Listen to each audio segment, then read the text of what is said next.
Hello, this is Katakana lesson 5. I had to make this one because I forgot to do a few more things with the compounds. This is just more compounds and practice with Katakana. There are a few things you can do in Katakana that you can't do with Hiragana, and today I'm going to show you some more of this, some more of it. I realized after I uploaded the fourth video that I didn't take this one into account, so my bad, here we go. Once again, evanseasyjapanese.com is where you can find this and more, including the workbooks for practice. That being said, let's begin. So, the character U. Really quickly, it actually is, we're not doing the character U right now. I forgot to mention the premise of this. As you've encountered, Japanese has some small characters when they're inside the boxes. Up till now, we've been dealing with yas and yous and yos in both writing systems. What am I doing? That's not right. Ya, you, and yos in the small section. However, Katakana has even more than just that. Oh, we've also, the small twos also exist. The small twos also exist. However, with Katakana, we also deal with small characters in the A row. For example, A, I, U, E, and O. A, U, and O can also be small characters in the after a consonant or something like that. And that's a big one. We're going to start off showing you with the U sound.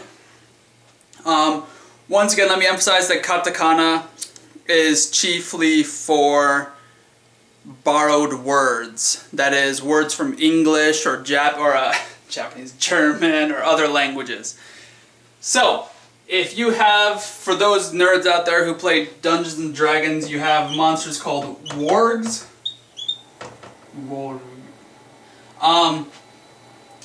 To get this W-O sound, we do not actually use the wo.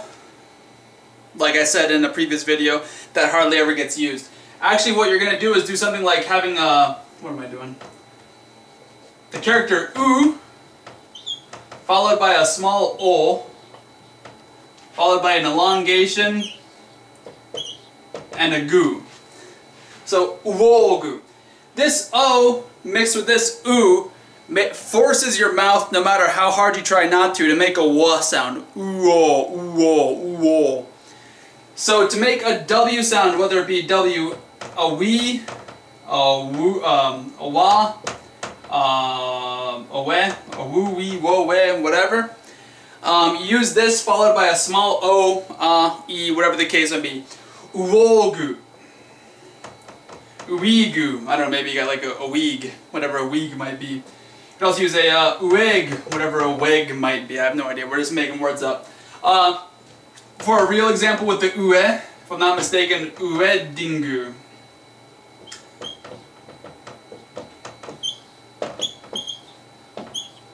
A wedding, the word wedding.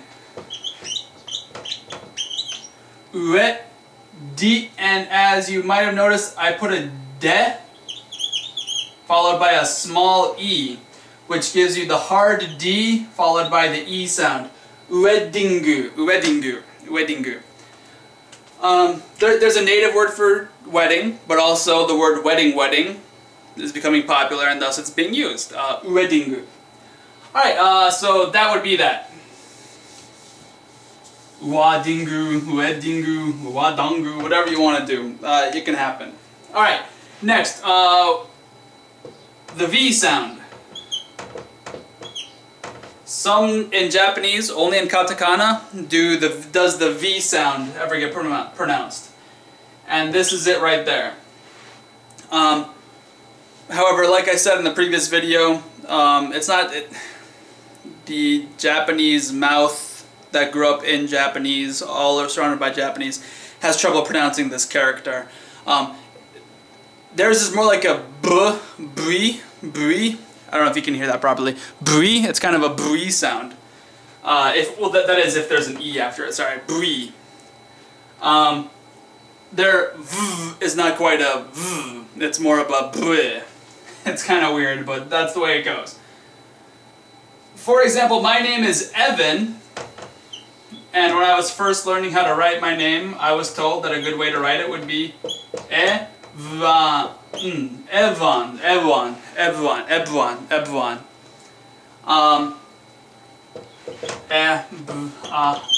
It works out almost perfectly in Romaji.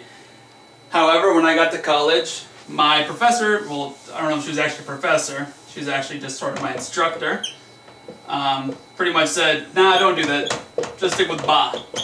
So you're going to occasionally get the V sound to be a B, well, sometimes if you really want to and try to sound young and cool and hip and stylish or whatever, you're going to use that V, the B sound. Regarding this depth of katakana knowledge, I'm only going to really require you to be able to read it at this point, because honestly, we don't need to be doing too much of this writing right now. Alright, next, whenever you have a distinct consonant sound, for example, hu is sort of like the F sound, tsu is a really distinct TS sound, shi gives you that SH sound, and then they use the de for the hard D, like I showed you in the word wedding. These together will give you the D as you want to say it, and it's usually it is usually for the D or the U, because remember, if you have 10 tens to a tsu, it turns itself into a Z sound. And if you add 10 tens to a chi, it gives you a sort of a weird G sound. So with these, and pretty much these two only, will you ever encounter a small character after the de. Like I said, I'm just explaining this so that when you encounter it in writing, you can read it. And last but not least, we have, what did I have? Oh yeah, the chi. Because this one gives you a strong chi-h sound. You can add a small a, sha, which actually they already have pretty much an a sha sound. Sha, shu, sho. You can have a she or a shi, which actually it already is a she, isn't it? So you actually don't even need that. You're mostly going to see it with a small e, now that I think more about it. You're mostly just going to see the small e after a shi sound. After hu, so that would be pronounced she. After a fu, you might see a fa, a fi. A fu would already have an u there, so a fa, fi, fu, fe, or a fo. So when you encounter it, just know that it's going to be pronounced like fa, fi, fu, so fa, fi, fe, fo. With the ts, same thing, because it's also an u sound. You get a tsa, tsi, tsu, tse, and a tso sound. With the de, di, do. With this ch, we can get the ah sound with a, what am I doing right here, Ghana? With a ah, cha, chu, cho. But also, because it's a chi sound, we don't see the chi, so we'll only get it with the eh sound. Che, che. Alright, hopefully that explains a little bit in case you're reading a Japanese comic and you're like, what is this? That'll help you be able to read this. And I thought just for fun, to help you with katakana, we would try to write down famous people's names in katakana. For example, right now, as of when I'm writing this, or recording this, the current president is Obama Daitorio. He is running against Mito Ramuni. And then in between names in katakana, they'll generally put this little dot there. Whenever you have more than one word, you're going to see a dot there. So wake up, that's another important thing, little dot. Pronunciation? Nope. It just exists to separate words from that are in different words. Or in different languages, different borrowed words. How about Sarah Jessica Parker? Even though the name is Sarah, you're going to have a sa, ra, j, je, shi, ka, pa, ka. There's another dot there. Sarah Jessica Parker. As we've already encountered, Japanese doesn't have the sound, root the hard R's. So whenever you have like a vowel sound followed by an R in English or in any other language, you see these dashes used a lot. Parker turns into Parker. Alright, Sarah Jessica Parker. So if you're a girl out there and your name's Sarah, Jessica, or if you're a guy and your last name is Parker, or your first name is Parker, you now know how to say that. One of my favorite people in the whole wide world is, probably, what am I doing? Peter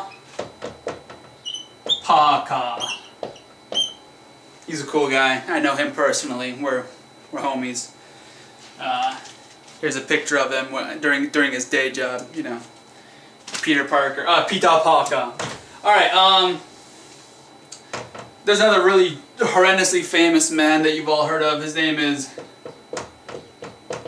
Eban Rojazu. That's supposed to be an ya. Eban Rojazu. Yeah, I heard about him. He's a pretty cool guy. Yep. Hopefully somebody's getting that joke. And let's see, what's a favorite actress or actor of ours is. I'll write it down on the board so you can try to guess who it is.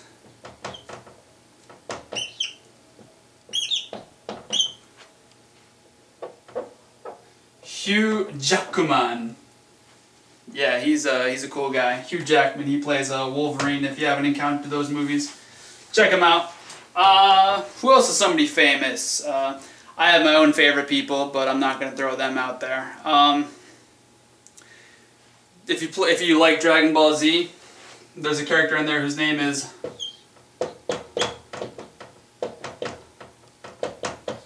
Raditz.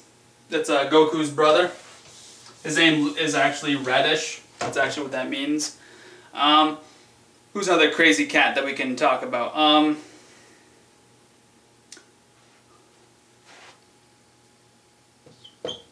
Tom Hanks. I like his work. He's a good guy. Tom Hanks. Notice how it's not Hanks. Hey, this gives you the A sound. A. Whereas this is just a ha. That's supposed to be an H. I apologize for my horrible handwriting. Tomu Hankusu. That's give or take. People are going to pronounce their name differently. And it does sort of depend on how, you know, when their career started taking over. If they want to use trendy, new, young stuff. Which is kind of those, you know, different ways of pronouncing things. I can't think of anything else off the top of my head.